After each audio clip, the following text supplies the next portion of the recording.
What's up, John? It's your boy Mike.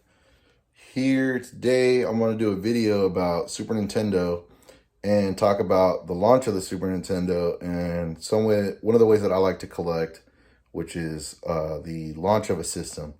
So we all know when a system came out, everybody was drooling over it. Hey, what are the games going to be? What are the launch titles? What's available on day one? I didn't really I don't think they started doing midnight launches and stuff. I remember them doing it with the Wii, the Xbox 360, maybe the Xbox. I think people showed up on launch day. They started doing that a little later, but I do like to collect the sets of launch titles. So I'm going to do a video today showing off my collection, which I just completed, of the Super Nintendo launch set. Let's check it out.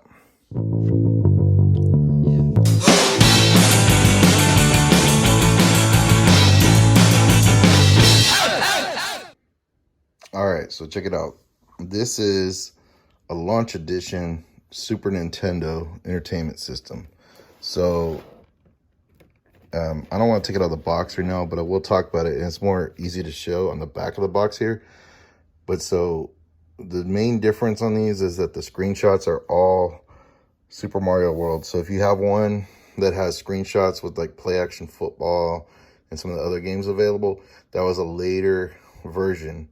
Another thing about the launch one is, see how like the eject button is silk screen on there? It's printed.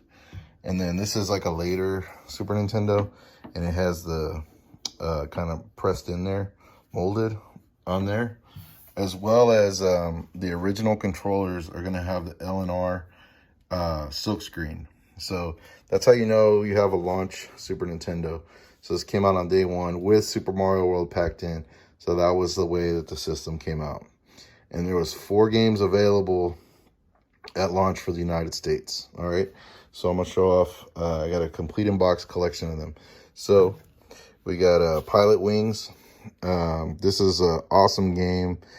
At the time, it was really cool. I mean, it's kind of an easy, short game, but really for the graphics, going from the regular Nintendo to this, the graphics were amazing with the Mode 7 graphics and everything, all the scaling. So this was a really cool title at the time, right? Here's another one of my favorites, SimCity. So this was a really big PC game. I played it on IBM back in the day. Really cool thing about this, had the battery save, so you could save the game and keep playing, because it was kind of a longer game. And then I think this version is a little different than the PC version from Maxis Software, because it has Bowser instead of the Godzilla attack. But this is a really, really fun game, and pretty sophisticated for a home console game. All right, now this is probably, they're just, I guess I'm going in order, getting better as we go, right? So now we have F-Zero. This is an awesome series from Nintendo that they came out with, of a racing game for the Super Nintendo that really took advantage of Mode 7 graphics, and a really awesome game with a kick-ass soundtrack that showed off the sound on the system.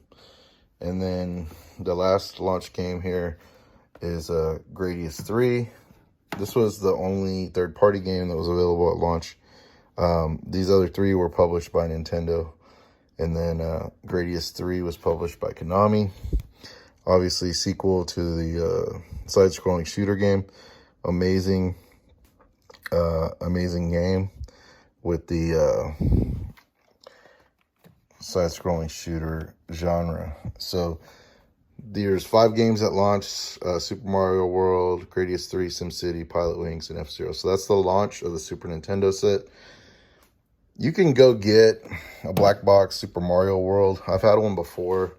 I'm waiting to find a better condition one. I let that one go. I'm trying to find a better condition one, but it's going to run like $1,000. But I think just as good for complete in-box collection is to get a Super Mario World launch edition of the console.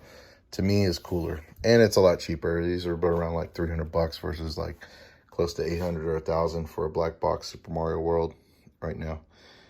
But yeah, so Super Nintendo is one of my favorite systems to collect for. And it's just a fun way to enjoy collecting. I mean, obviously, you know, I got a lot of cards, got some rare games and stuff like that. But for me, the launch of the system and finding, you know, non-player's choice versions of these games, in kind of what would happen if you went that first Christmas and you got the system with all the games that were available. That's something that I did with my Game Boy collection. I have the launch games for the Game Boy. I'm working on the Game Boy Color launch games. I need one more to complete that set. But yeah, that's just kind of a way that I like to collect. Instead of going for a huge complete collection and buying all this filler, nah, just get, you know, the launch systems, the launch system and the launch games. I think these are really cool like that. It's a cool set to put together. So yeah, that's the video today. Super Nintendo rules. All right, peace out.